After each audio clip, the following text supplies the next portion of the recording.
네, 이제 엑셀 데이터를 받았는데요.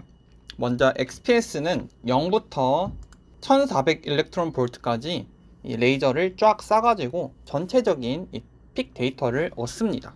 여기에서 우리가 의뢰를 신청한 부분만 관리자 또는 측정하시는 분이 엑셀로 정리해서 보내주는 거예요. C1S를 기본적으로 찍으실 텐데 샘플의 표면에는 항상 공기 중에 노출이 되어 있잖아요. 공기 중에 노출이 되어 있으면 하이드로카본이 항상 생깁니다. 그래서 C1S 픽 데이터를 보시면은 이렇게 쌍봉우리가 두 개가 있는데 이 중에 오른쪽 픽의 바인딩 에너지 위치가 중요합니다. 얘가 284.6 또는 285 일렉트론 볼트 또는 284.8 중에 하나에 속해야 된다고 했잖아. 먼저 이 픽의 바인딩 에너지 위치를 찾아볼게요. 어떻게 찾냐? 인텐시티 가장 높은 애 찾으면 되거든. max라는 함수를 씁니다. 그 다음에 y축을 쭉 끌고 가. y축을 아래까지 끌고 가고 엔터 눌러주면은 맥스 값이 2444 1.8이 나왔죠. 이걸 찾아주면 돼. 컨트롤 F로 2444 1.8 검색해주면은 여기에 데이터가 있다. 이게 인텐시티 가장 높은 값이다. 얘 바인딩 에너지 보면 284.28이죠. 그러면 나는 기준을 어디에 맞춘다고 그랬어? 284.6. 그러면은 284.6 마이너스 284.28 해주면은 차이가 몇이야? 0.32다. 0.32만큼 원점이 0점이 틀어져 있는 거예요. 그러면은 0.32만큼 다 더해주면 되겠죠. 그러면 여기에다가 플러스 0.32 함수를 해주고 얘를 아래까지 쭉 끌어다 줍니다. 혹은 컨트롤 D 눌러도 돼요.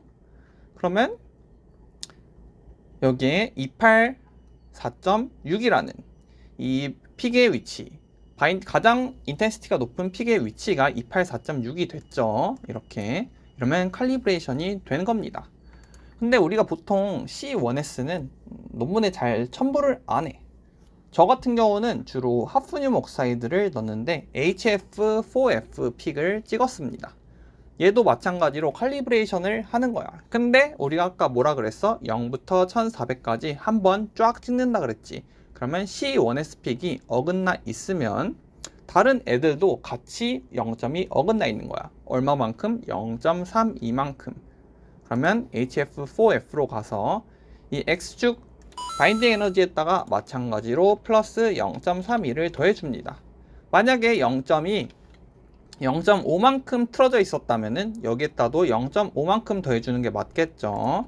그 다음에 전체 선택하고 컨트롤 D 누르면 한 번에 계산이 된다. 그러면 이제 칼리브레이션이 이렇게 끝난 겁니다. X축, 얘가 바인딩 에너지고 얘가 Y축 인텐시티라고 보시면 돼요. 그럼 이 두 개의 데이터를 쭉 끌어다가 전체적으로 선택을 하고 컨트롤 C를 눌러줍니다. 그 다음에 메모장을 하나 더 켜줘. 메모장을 킨 다음에 컨트롤 V 눌러주면은 HF4F 픽의 이 XY 데이터가 저장이 됩니다. 그 다음에 우리가 원하는 곳에 저장을 하시면 돼요. 여기에 XPS 연습용이라고 있죠? 여기에 저장을 해줍니다. 이렇게 저장을 해주고 이제 카사 XPS로 넘어가 주세요. 카사 XPS에다가 왼쪽 위를 보시면은 이렇게 컨버트라는 이 항목이 있어요. 컨버트를 눌러주시고 불러오는 겁니다. XPS 연습용을 아까 저장한 데이터 메모장 텍스트 파일을 불러오시면 아까 봤던 이 데이터가 그대로 보이게 됩니다. 이 데이터를 이제 뽑아낼 거예요. 어떻게? 우리가 원하는 픽만큼 논문에서 보던 픽 데이터를 뽑아낼 겁니다. 제일 먼저 할 게 이 파란색, 초록색 quantify라는 F7 단축키 눌러주시고요. 그러면 맨 처음에 regions 이 값이 뜹니다. 여기에서 create를 해주세요. background라는 게 생겨요. background가 뭐야? background란 여기 보시면 초록색 선이 보이시죠? 얘가 왜 있을까요? 왜냐면 왼쪽과 오른쪽의 높이가 다르기 때문에 땅에 해수면 해발 고도가 다른 거야. 이 빨강색 값에서 초록색 값을 빼면은 이 왼쪽과 오른쪽의 균형이 맞게 됩니다. 같이 0점으로 가게 돼. 이 초록색 궁화는 그래서 Y축이 평평해지도록 만드는 값입니다. 그래서 얘 값을 맨 처음에 해야 될 게 백그라운드 타입입니다. 백그라운드 타입은 이것도 논문에 마찬가지로 적혀 있는데 저 같은 경우는 슐리라는 값을 제일 많이 씁니다. 어떤 값을 쓸지는 여러분들이 보시는 논문에 적혀 있을 거예요. 그 논문들을 참고하시면 됩니다. 없는 논문도 있는데 있는 논문도 있어. 그 다음에 스타트는 뭐냐? 여기 보시면 24부터 뭐 12까지 숫자가 적혀 있죠. 근데 이 전체적인 범위를 우리가 쓸 건 아니야. 나는 한 21까지만 쓸 거야. 그러면 스타트를 21. 그 다음에 end는 한 13까지 쓸 거야 하면 13까지 선택을 해주시면은 쓰려는 범위만 지정이 됩니다. 백그라운드가. 이렇게 스타트와 엔드, 백그라운드 타입을 정하시면 되고 엔터를 꼭꼭 눌러주세요. 스타트가 항상 높아야 됩니다. XPS는 바인딩 에너지라서 왼쪽이 더 높습니다. 키네틱 에너지가 아니라. 그 다음에 컴포넌트로 넘어가신 뒤에 여기에서 크리에이트랑 크리에이트 곱하기 2가 있어요. 우리 논문을 보시면은 픽이 하나짜리 있고 2개짜리 있고 3개짜리 있잖아요. 그 논문들 참고하셔가지고 내가 만들려는 픽이 몇 개가 필요한지 찾아내시면 됩니다.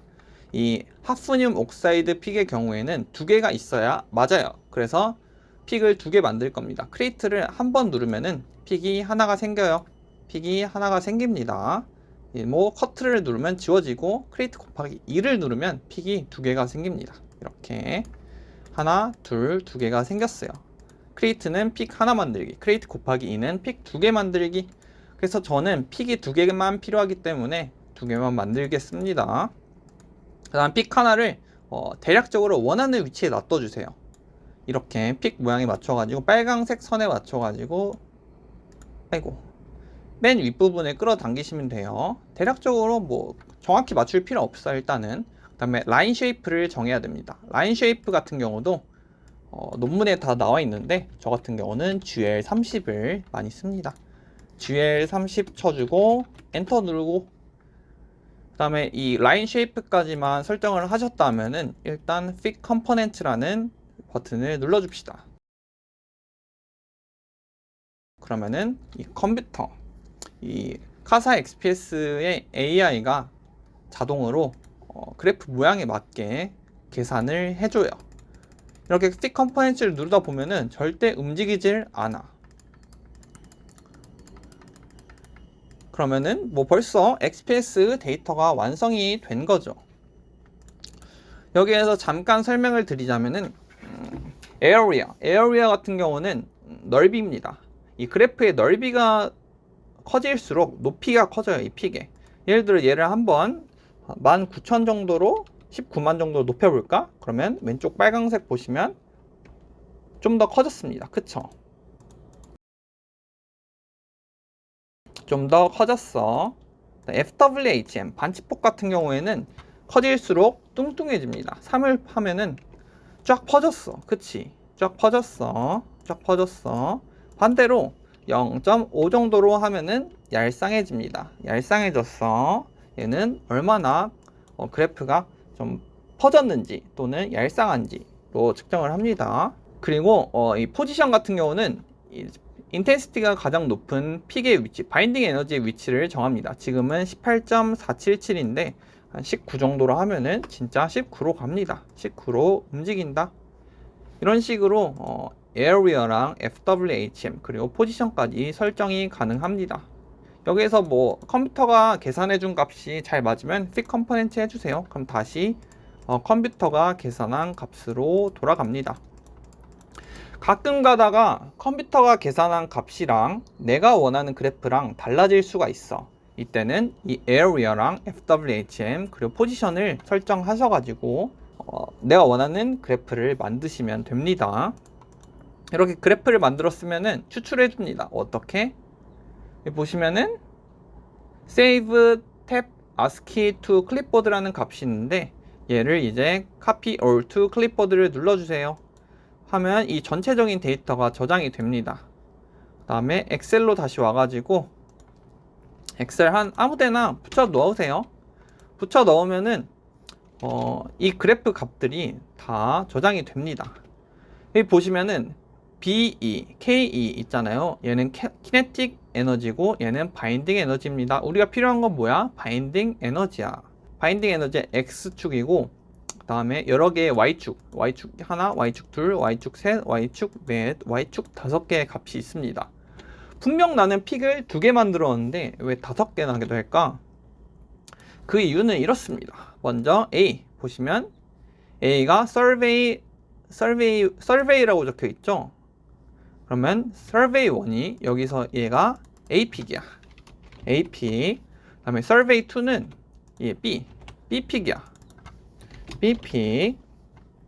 그다음 백그라운드가 뭐냐? 이 보시면 초록색 선 있다 그랬잖아요. 여기 보시면 이 밑에 갈색 선이 보이나요? 갈색 선? 선택을 하지 말까? 예, 갈색 선이 보이죠? 얘가 아까 봤던 그래프의 초록색 선이에요. 백그라운드란 이 선을 말합니다. 그래서 얘는 뭐 백그라운드 용도는 그래프 바닥 맞추기, 빼면 그래프 바닥이 맞춰져요. 그 다음에 또 안 한 게 뭐야? 이제 카사 XPS라는 값이 있죠. 얘는 용도가 뭐겠어? 얘는 로우 데이터입니다. 로우 데이터가 뭐야?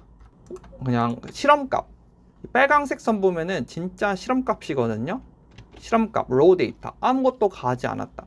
여기 보시면은 여기도 빨강색 선이 있죠. 이게 진정한 실험값입니다. 이 실험값, 로우 데이터.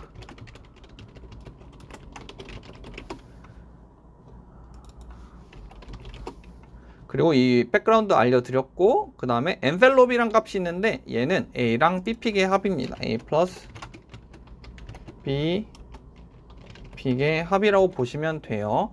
보시면은 이 초록색 선이랑 좀 고동색 선 말고 이 갈색 선이 있죠. 얘가 초록색 선 높아지면은 이렇게 가죠. 이게 도대체 뭘까? 하면은 이 A 픽과 B 픽의 토탈 값이라고 생각하면 돼요. 이 envelope은 컴퓨터가 계산한 픽의 합이다. 로우 데이터는 진짜 실험 값이고 이 envelope은 컴퓨터가 계산한 실험 값의 합이 아니 컴퓨터가 계산한 픽의 합이다 라고 보시면 됩니다. 그래서 이 그대로 데이터를 픽을 그려도 돼요. 그러면은 어떻게 나와? 좀 평평하진 않지만 이렇게 이 그래프가 그대로 나옵니다. 평평하진 않지만 이 그래프가 그대로 나와. 한번 볼까? 아이고, 평평하진 않지만 아니야, 이것도 왜 안 돼? 컨트롤 C 누르고 그래프를 그려주시면 이렇게 그대로 나와요. 보시면은 좀 바닥이 평평하지가 않지. 이렇게 논문을 내기도 하는데 저는 개인적으로 평평한 논문, 평평한 XPS 그래프를 넣고 싶어요. 그러면은 백그라운드를 전체적으로 빼주면 돼. 는 해가지고 X축 값은 놔두고 이 Y1 값에서 이 백그라운드를 빼주시면 됩니다. 이때 함수를 짤 거야. 어떻게? 백그라운드. 이 전체적인 5가지에서 백그라운드를 뺄 거야. 그럼 백그라운드에 열이 고정이 돼야겠지. 그러면 달러 표시를 넣어가지고 빼주시면 됩니다. 5개니까 5개 해주고 그 다음에 아래로 쭉 가서 전체 선택을 한 뒤에 컨트롤 D를 눌러주시면 데이터가 쫙 뽑힙니다. 얘는 이게 뭐야? Y1, Y2, Y3, Y4, Y5에서 Y4를 다 뺀 거야. 백그라운드를 전체 뺀 거야. 백그라운드 빼면 뭐가 된댔어? 평평해진댔지. 그럼 이 그래프를 한번 다시 볼까요? 전체 선택해서 오리진을 들어간 뒤에 다시 복사해 줍니다. 얘는 뭐 지우고 그러면 아까랑 다르게 그래프가 평평해졌다. 평평해졌죠. 평평해지려고 백그라운드를 빼는 겁니다. 이게 좀 더 이쁘니까. 그래서 그래프를 이제 이쁘게 그려볼게요. 우리가 아까 범위를 13부터 21로 했지. 그럼 얘도 똑같이 13부터 21로 설정해 주는 거야.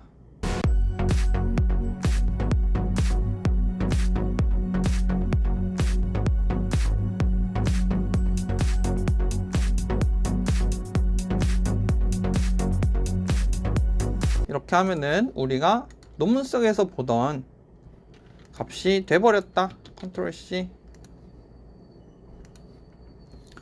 그러면 우리가 논문 속에서 보던 데이터가 완성이 됐다. 이런 식으로 논문 속 데이터를 그리시면 됩니다.